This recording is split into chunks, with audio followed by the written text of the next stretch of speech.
So God's like sitting there reminding me that of all the times I did hear him very, very accurately in many, many ways that most people haven't heard him, right? And I'm sitting there going, and I'm gently and trying in love to be like, hey, you know what?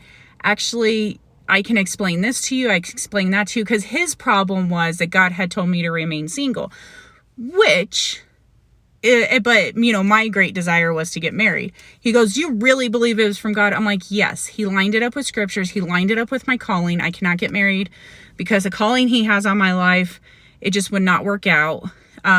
If I want to walk in his calling.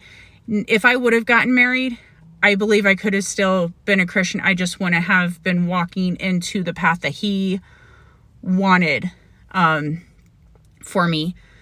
So, and I had already promised God that I would remain single for the rest of my life. And there are so many scriptures telling us how once we make a vow to God, we have to keep them. And so by then, I was already under I made a vow to God, I have to keep this. And I have no problem with that. I love my calling. I absolutely love it. Like, I love doing this for God.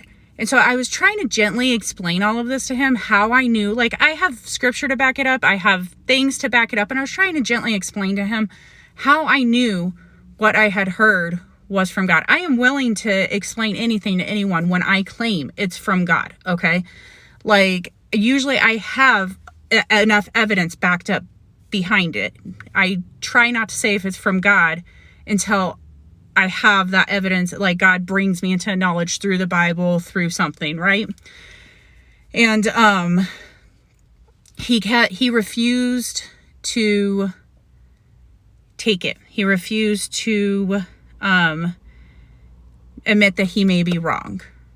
And that I know the power that our words can hold.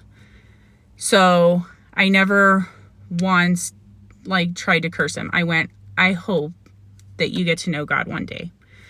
That was my words of blessing to him, because when he rejected what I was trying to tell him, he was rejecting the very character of God that is shown throughout the Bible to us, that I had many scriptures on.